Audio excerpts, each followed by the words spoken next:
আসসালামু আলাইকুম। Hi everyone. Fresh powder দিয়ে সোনালী কালারের আস্তর কিভাবে করবেন? তো দর্শক, এ নিয়ে আমরা অনেক ভিডিও করেছি। তো আজকের ভিডিওটি সম্পূর্ণ অন্যরকম। তো আপনার ঘরের দরজা, এটাকে আমরা আজকে রাধাকৃষ্ণ ডিজাইনের যে দরজাটি, এটাকে আমরা সোনালী কালারের আস্তর করব এবং কিভাবে করব সেটাই দেখতে থাকুন। আশা করব যে ভিডিওটি শেষ মুহূর্ত পর্যন্ত দেখুন। মালটি কিভাবে তৈরি করবেন এটা আমরা আগেরই মতো ভিডিও শেষে সম্পূর্ণ দেখাবো। তো দর্শক, মূলত হচ্ছে 3D ডিজাইন ঘষতে কিন্তু খুবই একটা কষ্টের বিষয়। এই 3D ডিজাইন সবাই ডলতে পারে না। তো এটাকে ভালোভাবে ডলে আমরা সরাসরি ঝেড়ে পরিষ্কার করে নিয়েছিলাম।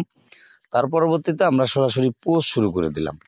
তো বন্ধুরা, যেহেতু আমরা ফ্রেশ পাউডার দিয়ে এটাকে সোনালী কালারের আস্তর করব, তো এবং পরবর্তীতে এটাকে গোল্ডেন দিয়ে অনেকভাবে সাজানো হবে এবং ওটারও ভিডিও আপনাদের জন্য তৈরি করব। তো তার আগে আমরা এটার প্রথম স্টেপ আপনাদেরকে দেখাচ্ছি। বিশেষ করে যারা বার্নিশের কাজ নিজে নিজে করেন এবং দেখা যাচ্ছে অনেকে আছে ঐতিহাসিক যে কাজগুলো সেম একইভাবে আপনি করতে পারবেন। তো আপনার ঘরের দরজায় কাঠের উপরে যদি চান ঐতিহাসিক যে মূর্তির ডিজাইনগুলো, সেগুলো আপনি করাতে পারেন। সেটা সম্পূর্ণই মেশিংয়ে করতে হবে এবং 3D এটা করা হয়েছে।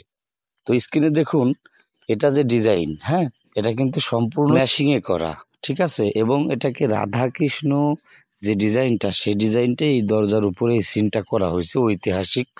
তো এটাকে বর্তমান 3D দিয়ে করা হয়েছে। তো আগের আমলে দেখা যাচ্ছে হাতে করতো, কিন্তু এখন ডিজিটাল সময়ে সকলেই ম্যাশিংয়ের মাধ্যমে, মানে সিএনজি যে মেশিন, সেটার মাধ্যমে সকলে করে থাকে।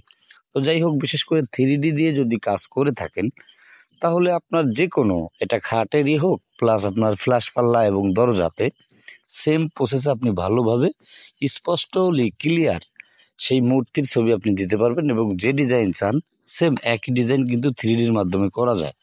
তো যদি আপনি স্ক্রিনের দিকে দেখেন, এটা হচ্ছে সম্পূর্ণ একটি ঐতিহাসিক রাধাকৃষ্ণর যে মূর্তির যে সিনারিটা, সেটা কিন্তু এই কাঠের উপরে খোদাই করে মানে ডিজাইনটি করা হয়েছে। এটা কিন্তু হাতে করা না, আমি বারবার বলে দিচ্ছি। এটা সম্পূর্ণই সিএনজি মেশিনের মাধ্যমে এই কাজটি করা হয়েছে। তো এভাবেই কিন্তু আপনাকে করতে হবে। আর আমরা যেভাবে বার্নিশ করে যাচ্ছি, প্রথমত ভালোভাবে ডলে নিয়েছি, এর পরবর্তীতে পরিষ্কার করে নিয়েছি। তার পরবর্তীতে যেহেতু এটাকে সোনালী কালার করব, সেই ক্ষেত্রে আমাদের যে যে প্রসেস আমরা স্টেপ বাই স্টেপ সেটা করে যাচ্ছি।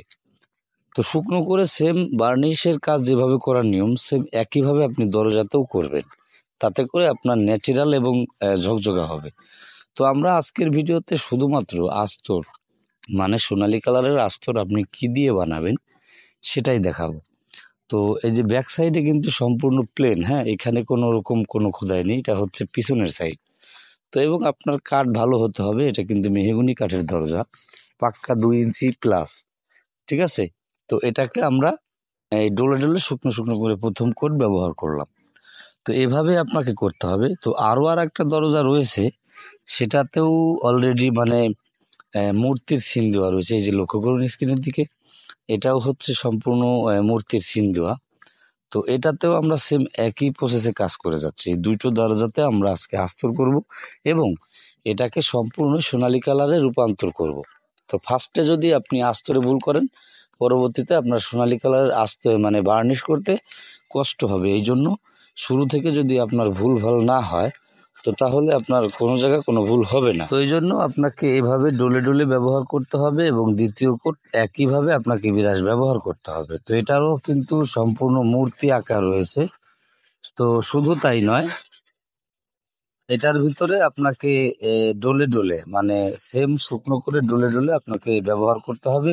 ফুলের ভিতরে হোক এবং মূর্তির ভিতরে হোক, সম্পূর্ণ জায়গায়, এই যে লক্ষ্য করুন স্ক্রিনের দিকে, আমরা মার্কিন কাপড় দিয়ে এটাকে ডলে ডলে ব্যবহার করলাম এবং পরবর্তী স্টেপেও কিন্তু আপনাকে তুলি বিরাস ব্যবহার করতে হবে। তো চলুন আপনাদেরকে দেখাই কিভাবে সোনালী কালারের আস্তরটি তৈরি করবেন। তো দর্শক, স্ক্রিনে যেটা দেখতেছেন, এটা হচ্ছে গালা। এটাকে আমরা একদিন আগে থেকে ভিজিয়ে রেখেছিলাম। এই যে লক্ষ্য করুন, এটা হচ্ছে সাজ। তো এই সাজগুলোই কিন্তু গালা হয়। স্পিড দিয়ে এটাকে ভিজিয়ে রাখতে হবে। তো যদি আপনার ভিজানো সম্পর্কে ধারণা না থাকে, তাহলে আমি আই বাটনে একটি লিঙ্ক দিয়ে রাখবো, অবশ্যই সেখান থেকে দেখে নেবেন। তো এর পরবর্তীতে আমরা যে খালি বাটি রয়েছে ওটার ভিতরে ঢেলে নিচ্ছি এবং অতিরিক্ত মোটা রাখা যাবে না। যেহেতু এটাকে সোনালী কালারের আস্তর করব, সেই ক্ষেত্রে কিছুটা স্পিরিটও মিলিয়ে নিলাম গালার ভিতরে। এই যে লক্ষ্য করুন, দিয়ে তারপর ভালোভাবে নাড়িয়ে নেবেন। এবং আমার সাইডে পড়ে রয়েছে মার্কিন কাপড়। তো দর্শক, মার্কিন কাপড়ের কাজ হচ্ছে পালিশ করা। তো এটা দিয়েও আপনাকে ভালোভাবে নাড়িয়ে নিতে হবে। এটা দিয়ে যদি আপনি নাড়া দেন তাহলে ওটা ভালোভাবে মিক্সড হয়। তো এর পরবর্তীতে প্রথম স্টেপে যেটা দেবো এটা হচ্ছে ফ্রেশ পাউডার। তো দর্শক, আপনাকে ফ্রেশ পাউডার একটু বেশি নিতে হবে, কেননা এটা একদম তেলতেলি করতে হবে। এই ক্ষেত্রে আপনাকে ফ্রেশ পাউডারটা একটু বেশি নিতে হবে। আমরা এখানে প্রায় 80 থেকে 85 গ্রাম ফ্রেশ পাউডার নিয়ে নিয়েছি। এই যে লক্ষ্য করুন, তারপর মার্কিন কাপড় দিয়ে ভালোভাবে নাড়িয়ে নিচ্ছি। এভাবে আপনাকে নাড়িয়ে নিতে হবে। তো তারপরে যেই রংটা আপনাকে ব্যবহার করতে হবে বিশেষ করে সোনালী কালারের জন্য, সেটা হচ্ছে চায়না পিউরি। তো দর্শক, এটা কিন্তু এলামাটি নয়, চায়না পিউরি। চায়না পিউরি আপনাকে ব্যবহার করতে হবে। এই যে দেখুন, চায়না পিউরি দেওয়ার সঙ্গে সঙ্গে এটার একটি মানে সোনালী কালারের যে ভাব সেটা হবে। এবং কিছুটা পরিমাণ এলামাটির রঙও মিলাতে হবে। তার পরবর্তীতে আপনাকে হালকা পরিমাণে সিঁদুর মিলাতে হবে। তো এই রং দিয়ে আপনাকে, এই যে লক্ষ্য করুন, আমাদের তৈরি হয়ে গেল আস্তর। তো এভাবে আপনি চাইলে প্রত্যেকটি ফার্নিচারে হোক, দরজায় হোক, সেম এক প্রসেসে করতে পারবেন। তো এটাই ছিল কমপ্লিট ভিডিও। ভালো লাগলে অবশ্যই লাইক করুন।